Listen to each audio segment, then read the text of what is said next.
Une feuille de route impressionnante. Un curriculum vitae aussi long que le pont de la Confédération. C'est le moment de notre rencontre avec Philippe Lorange. Bonjour Philippe, Bonjour, comment vas-tu? très bien toi-même. Très, très bien.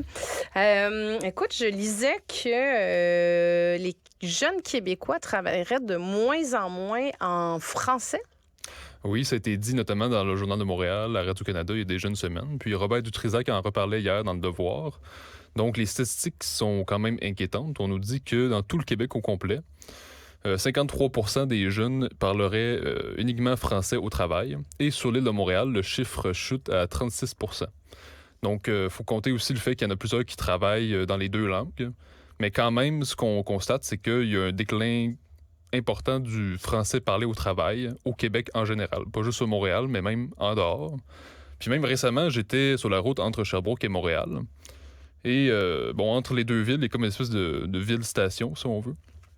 Et un sorte de comptoir de restauration, si on veut. J'écoutais un peu les employés parler. Ils parlaient en anglais. Et pourtant, c'était des Québécois. Puis les employés se parlaient en anglais entre eux, alors qu'on n'était ni à Montréal, ni même en banlieue de Montréal. On était vraiment entre Sherbrooke et Montréal. Donc, on constate que c'est pas juste un phénomène qui est juste dans le Westmount, qui est juste dans l'ouest de Montréal. Ah ouais, mais il y a des gens qui parlent en anglais en dehors de Montréal. En effet, en Estrie, il y a une petite communauté. Ben exactement. Mais dans le cas qui nous intéresse, c'est que c'est vraiment des Franco-Québécois qui s'assimilent à l'anglais. Puis on le constate notamment dans les inscriptions au cégep anglais, qui sont extrêmement importants. Le cégep Dawson doit égrémer beaucoup d'étudiants, tellement il y a d'inscriptions qui se font. Et on sait que les étudiants francophones sont majoritaires dans les cégeps anglais. Alors qu'à l'origine, ils existaient pour desservir les jeunes anglophones. Mais là, on se retrouve dans des situations un peu absurdes, comme par exemple au cégep Saint-Laurent à Québec, où des professeurs francophones enseignent en anglais à des étudiants francophones. Donc, on a un cas où il y a vraiment un statut, il y a quelque chose de colonisé là-dedans. C'est-à-dire qu'on contribue nous-mêmes, par nos propres fonds publics, par nos propres ministères, à financer l'anglicisation du Québec. Puis on a les chiffres, là. Ben, c'est un peu ce qui sous-tend ce que Simon-Jolin Barrette, comme ministre, veut faire avec son projet de loi 96. L'idée, c'est entre autres, là, il y avait un article sur le fait de plafonner les admissions dans les cégeps anglophones. Puis là, rappelle-toi qu'il y a eu bien des débats là-dessus. Puis il y avait deux avenues. C'était soit il diminuait le nombre, puis finalement, il a juste plafonner le pourcentage pour s'assurer qu'il n'y ait pas un engouement majeur. Mais tu sais, moi, je pense, je sais pas, Philippe, si on va se rejoindre complètement sur ce sujet-là, parce que il y a une partie tu sais, dans tout le débat sur la langue, puis là, moi, je dis, regarde, je suis une immense défendresse de la langue française, puis tu sais, j'étais ministre de la protection, de la promotion de la langue française, puis je suis prête tous les jours à déchirer ma chemise sur cette question-là de la protection du vrai français. Mais en même temps, ça m'irrite qu'on oppose. Autant ça m'irrite de voir qu'il y a une certaine anglicisation, des fois, au niveau de l'accueil, de la langue d'accueil. Tu sais, je l'ai dénoncé plein de fois, là, l'espèce de bonjour aïe ou le aïe bonjour qu'on retrouve dans le centre-ville de Montréal. C'est vraiment quelque chose qui vient me chercher. Mais en même temps, je trouve ça dommage qu'on oppose, qu'on brime, si on veut, le fait que nos jeunes souhaitent apprendre l'anglais puis parlent anglais. Tu sais, on vit pas non plus dans une coquille, dans une bulle. Puis, tu vois, moi, je dis, ma fille, elle vient d'avoir 15 ans. Je suis très fière qu'elle soit capable de lire des romans en anglais. Je suis très fière qu'elle soit capable de maîtriser l'anglais. Je vais tout faire pour qu'elle ait un anglais, qu'elle soit parfaitement bilingue. Mais à côté de ça, je m'assure qu'elle maîtrise le français comme il faut, qu'elle soit capable de l'écrire comme il faut. Tu sais, c'est toute une question d'équilibre, mais je trouve qu'on n'a pas à opposer les deux dans la mesure où on fait le travail qu'il faut pour s'assurer qu'on travaille encore en français. Puis tu sais que là, justement, tu sais, ce qui va m'accrocher plus, moi, c'est quand il y a des écoute, le nombre d'emplois, ils te demandent d'être bilingue. Là, on a eu un débat là-dessus dernièrement. On disait, ben là, c'est devenu une espèce de tendance de demander à tous les employés, surtout des jeunes, d'être bilingues, alors que l'emploi le demande pas. Puis là, c'est là que ça va freiner ceux qui le parlent pas, d'avoir accès à l'employabilité. Tu sais, des fois, je trouve qu'on n'est pas tout le temps à la bonne place dans ce débat-là. Pour revenir sur le fait d'apprendre l'anglais, En ce moment, au Québec, du primaire au cégep, un jeune est obligé de suivre 12 ans d'anglais. Donc, si après 12 ans d'anglais, on n'est pas bilingue, il y a un problème.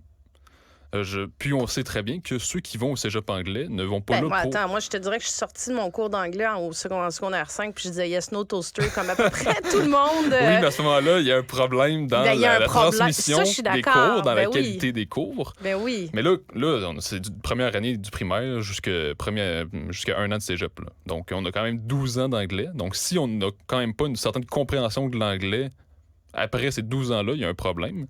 Puis, on sait que quand on va étudier au cégep en anglais, ceux qui vont là n'y vont pas pour apprendre l'anglais. Ils le savent déjà. Ce qu'ils font, c'est qu'ils veulent s'assimiler au milieu anglophone. C'est pas forcément dit explicitement comme tel, mais les résultats concrets de ça, c'est que le but d'aller au cégep anglais, c'est par la suite d'aller à l'université en anglais, puis travailler en anglais. C'est ça que nous montrent les études, les statistiques. Le cégep a un effet anglicisant sur le parcours de l'étudiant. Oui, mais est-ce que c'est pas une... Je pense que c'est faux de prétendre... Puis là, je m'appuie sur aucune donnée statistique, je m'appuie sur un échantillon de jeunes autour de moi. C'est OK? bon. Donc, mais je pense que c'est faux de prétendre que quand tu sors du secondaire 5, la majorité des jeunes Québécois sont bilingues. Sont pas... Donc, est-ce que le fait de vouloir aller vers le cégep, je pense pas que c'est nécessairement un cégep anglophone, une université anglophone, t'as une question des fois de programme aussi, mais je pense pas que c'est volontairement pour être assimilé ou en tout cas, tu sais, il y a une question, c'est une opportunité aussi de parler en anglais tous les jours, c'est une opportunité de l'apprendre encore davantage au niveau conversationnel, au niveau écrit. Mais ça veut, en tout cas, moi, encore là, j'oppose pas ça à balayer de la main ta culture francophone.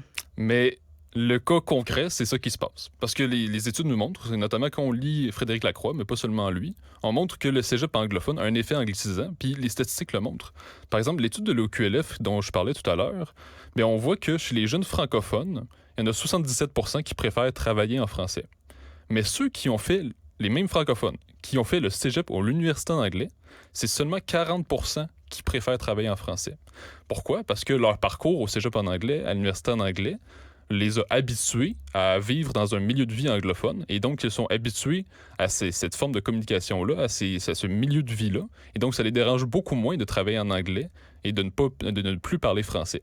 Donc, le cégep anglais a un effet anglicisant concret. C'est drôle, moi, je la lirais autrement, cette statistique-là, ah oui? Si tu me je permets. suis curieux, oui. Ben, je me dis, mais alors encore là, tu vois, j'ai pas la métaux, j'ai pas la question qui a été posée, mais c'est sûr que si je maîtrise pas l'anglais, puis la question que tu me poses, c'est est-ce que tu préfères travailler en français?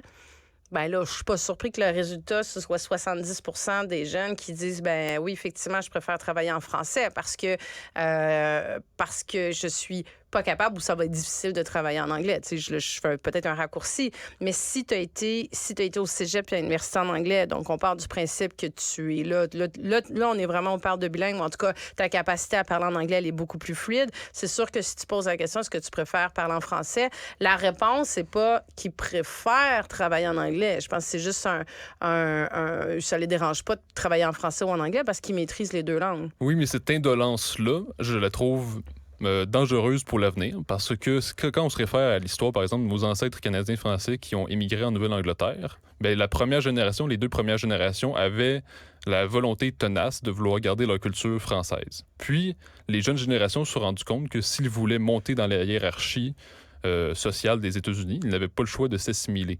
Et donc, ils sont devenus un peu indifférents par rapport à leur culture et à leur langue. Donc, si le fait d'aller au cégep en anglais, à l'université en anglais, fait en sorte qu'on devient indifférent au fait de parler en français ou en anglais au travail, bien, cette indifférence-là va nous mener tout droit vers l'assimilation collective, je crois. Et récemment, je lisais Christian Dufour. Non, mais pas vrai. Non, mais je ris, mais c'est pas drôle. Là, je ris, mais non, je trouve ça hyper intéressant, mais je sais... Mais le point de bascule peut exister parce que c'est arrivé en Louisiane. En Louisiane, au début du 20e siècle, il y avait encore une très forte majorité de francophones, alors qu'aujourd'hui, on était à 5%. Mais j'en reviens à, je veux dire, j'ai l'impression de faire une entrevue avec Simon Jolin Barrette. C'est pas exactement ça, non, parce que je trouve que tu vas pas assez loin. Ah! Qu'est-ce que tu aurais fait? Parce que lui, dans le fond, c'est ça. Quand il dit « je vais plafonner les admissions au cégep », c'est ce qu'on comprend. C'est de dire on va permettre à la communauté, aux gens d'expression anglaise de maintenir leurs droits, dans le fond, d'étudier en anglais, mais on va s'assurer qu'il n'y a pas plus de francophones, dans le fond, qui font ce choix-là. Toi, tu serais allé plus loin, tu aurais fait quoi? Bien Ah, sûr, tu aurais appliqué la que... loi 101 au cégep, c'est sûr. C'est ça? Parce que tout à l'heure, tu parlais, on va plafonner pour empêcher un engouement majeur. Mais l'engouement majeur est déjà là. Donc, si on plafonne, il est déjà là l'engouement majeur. Donc, oui, je crois qu'il y a urgence à étendre la loi 101 cégep. Qu'est-ce que ça signifie? Mais là, actuellement, la loi 101 s'applique aux primaires et aux secondaires. Donc, tous les étudiants, tous les élèves francophones et allophones sont obligés de faire le primaire et secondaire en français. Et les écoles en anglais sont réservées uniquement aux anglophones.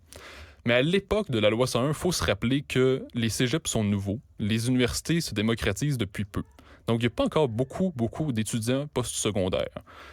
Mais le fait est que depuis l'adoption de la loi en 1977, les universités, les cégeps ont pris beaucoup d'importance et il y a énormément de jeunes aujourd'hui qui font au cégep et à l'université pour enfin travailler.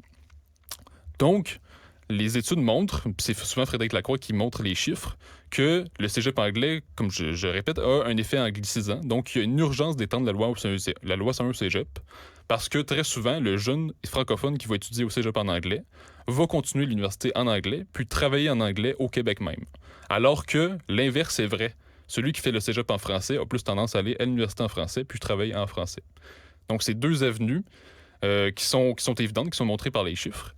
Et moi, j'ai envie de dire aussi, pourquoi... Attends, Oui, garde ça. Je veux juste rester sur ta réflexion que je comprends. Vraiment, là, que je comprends.